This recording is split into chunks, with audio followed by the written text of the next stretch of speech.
राम राम साथियों, मैं नील चौधरी कृषि वर्ष द यूनिवर्स ऑफ एग्रीकल्चर की जनरल एग्रीकल्चर सीरीज में आपका हार्दिक स्वागत करता हूं। तो ये अपना जनरल एग्रीकल्चर का फोर्थ पार्ट है। तो अपन ने इससे पहले जो अपना सेकंड पार्ट था उसके अंदर कुछ एग्रीकल्चर से रिलेटेड योजनाएं थी, उनके बारे में जानकारी ली थी या उनके बारे में अपन ने पढ़ा था। तो अपन ने उसमें 10 योजनाएं जो मेन थी अपनी वो कवर की थी। तो आगे की योजनाएं अपनी इस फोर्थ पार्ट के अंदर कवर करेंगे। अभी तक आपने अगर वो सेकंड पार्ट नहीं देखा है जनरल एग्रीकल्चर सीरीज का, तो आप हमारे प्लेलिस्ट में जाकर देख सकते हैं। तो चलिए अपन स्टार्ट करते हैं। अगर आप हमारे चैनल पर नए हैं तो चैनल को सब्सक्राइब, वीडियो को लाइक और शेयर ज़रूर करें। तो अपनी इसके अंदर योजना है 11 नंबर की। 10 योजनाएं अपन ने ऑलरेडी सेकंड पार्ट में कर ली हैं। तो अपनी 11वीं योजना है agree clinic and agri business centre, जो स्टार्ट हुई 2002 के अंदर। नाबार्ड व्यावसायिक बैंकों के माध्यम से कृषि क्लिनिक क्रेडिट समर्थन पर नज़र रखना इस योजना का मुख्य उद्देश्य था। इसके अंदर चयनित लोगों को उसके किसी भी रोजगार के बारे में जानकारी देना या प्रशिक्षण देना इसका मुख्य एजेंडा था। इस योजना का मुख्य एजेंडा यह था कि कुछ चुने हुए लोगों को इसके बारे में या कृषि से संबंधित कोई भी योजना के बारे में जानकारी देना, प्रशिक्षण देना इस योजना का मुख्य उद्देश्य था। कृषि क्लिनिक एंड कृषि व्यापार केंद्र के लिए 33% सब्सिडी 2 वर्ष तक पूर्ण ब्याज सब्सिडी दी जाती है इसके अंदर। तो ये थी अपनी agree clinic and agri business centres. Next है अपनी कृषि विपणन के लिए एकीकृत योजना ISAM। 1 अप्रैल 2014 को ये स्टार्ट हुई। राज्य सहकारी तथा निजी क्षेत्र के निवेश को बैकएंड सब्सिडी प्रदान करके विपणन आधारभूत संरचना के निर्माण को बढ़ावा देना इसका मुख्य उद्देश्य था।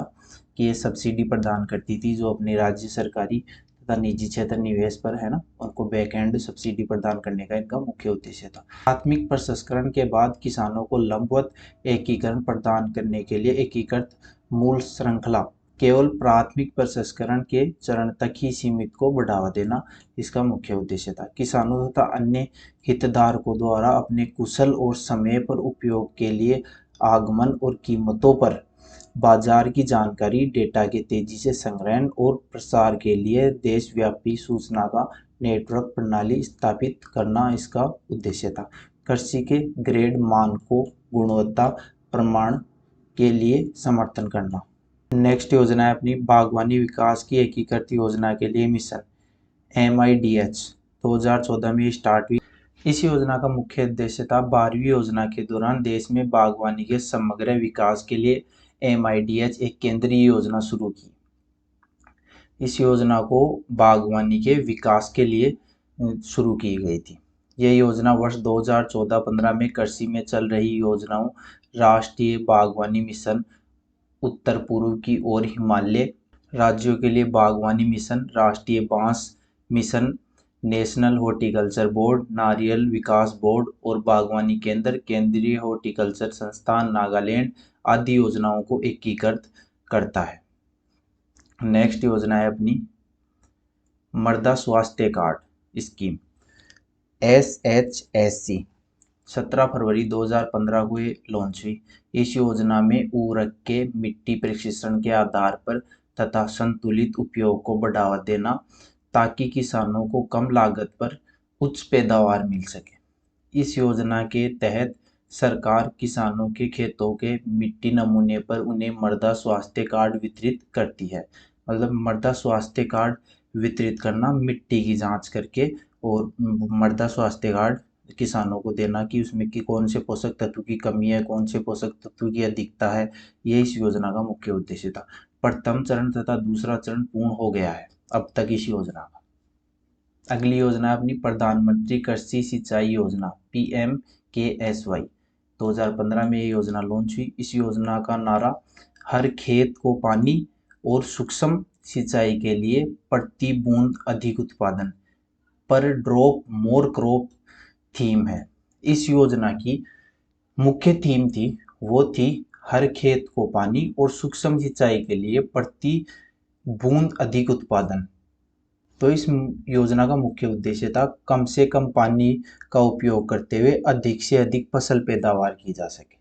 नेक्स्ट है अपनी मुख्यमंत्री जल स्वावलंबन अभियान MJSA, जनवरी 2016 में स्टार्ट हुई।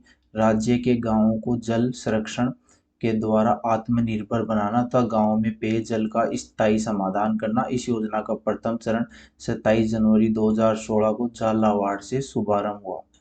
तो इस योजना का मुख्य उद्देश्य यही था कि जो अपना बारिश का पानी है उसको अपन एकत्रित कर सकें और जहाँ पे पानी की कमी हो पानी की पूर्ति की जा सके। इस योजना का यही मुख्य उद्देश्य था। नेक्स्ट है प्रधानमंत्री फसल बीमा योजना PMFBY, 18 फरवरी 2016 को ये स्टार्ट हुई। मौजूदा 2 योजनाओं का स्थान लेगी, राष्ट्रीय कृषि बीमा योजना तथा संशोधित NAIS। मतलब ये 2 योजनाओं को मिलाकर अभी बनाई गई है PMFBY। प्राकृतिक आपदाओं, कीटों, बीमारियों परिणाम स्वरूप अधिसूचित फसल की विफलता की स्थिति में किसानों को बीमा कवरेज और वित्तीय सहायता प्रदान करना इस योजना का मुख्य उद्देश्य था। कि जो प्राकृतिक आपदाएं जैसे अतिवृष्टि, ओलावृष्टि के कारण जो अपनी फसलें खराब हो जाती हैं, तो उसके लिए किसानों को मुआवजा देना इसका मुख्य उद्देश्य था। इस योजना अंतर्गत खरीफ फसलों के लिए 2%, रबी फसलों के लिए 1.5% तथा वाणिज्य बागवानी फसलों के लिए 5% वार्षिक एक समान प्रीमियम किसानों द्वारा भुगतान किया जाना चाहिए। किसानों द्वारा भुगतान की जाने वाली प्रीमियम दरें बहुत कम है और प्राकृतिक आपदाओं के कारण फसलों को नुकसान के खिलाफ किसानों को पूर्ण बीमा राशि प्रदान करने के लिए सरकार द्वारा शेष प्रीमियम का भुगतान किया जाएगा। ये इस योजना का मुख्य उद्देश्य था। अगली योजना है अपनी परंपरागत कृषि विकास योजना PKVY, 17 फरवरी 2016 में स्टार्ट हुई। सिक्किम के गंगटोक में आयोजित राष्ट्रीय कार्बनिक शिखर सम्मेलन के अवसर पर शुरू की गई। PKVY जैविक खेती को बढ़ावा, प्रचार तथा मिट्टी के स्वास्थ्य सुधार के लिए भारत सरकार द्वारा शुरू किया गया। यह किसानों को खेती की पर्यावरण अनुकूल अवधारणा को अपनाने के लिए उर्वरकों, कृषि रसायनों पर निर्भरता कम करने के लिए प्रोत्साहित करेगा। ये योजना मुख्यतः किसानों को कम रसायनों का प्रयोग करने के लिए प्रोत्साहित करती है। नेक्स्ट है अपनी मुख्यमंत्री बीज स्वावलंबन अभियान, 2016 में स्टार्ट हुई। राज्य के कृषकों के खेतों पर बीज उत्पादन करवाकर उच्च बीजों की उपलब्धता से आत्मनिर्भर बनाना इसका मुख्य उद्देश्य था। कि किसानों के स्तर पर ही बीजों को उत्पादन करवाकर और फिर यूज किया जाए तो आत्मनिर्भर बन सकते हैं अपन बीजों के मामले में। ये इसका मुख्य उद्देश्य था। अगली योजना है अपनी प्रधानमंत्री किसान सम्मान निधि PMKISAN, फरवरी 2019 में स्टार्ट हुई। देश के सभी राज्यों के किसानों को आय में सहायता निश्चित करने के उद्देश्य से केंद्र सरकार ने प्रधानमंत्री किसान सम्मान निधि योजना 100% केंद्र सरकार से संचालित योजना है एक तो ये।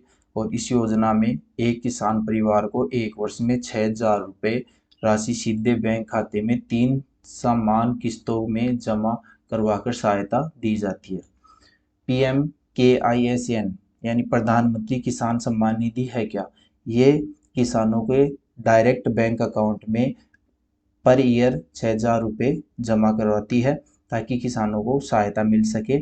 प्रधानमंत्री किसान सम्मान निधि यानी सेंट्रल की ये योजना है जिसमें 100% सेंट्रल का योगदान रहता है और 3 किस्तों के अंदर 6,000 रुपये किसानों के अकाउंट में 1 साल के अंदर डाले जाते हैं।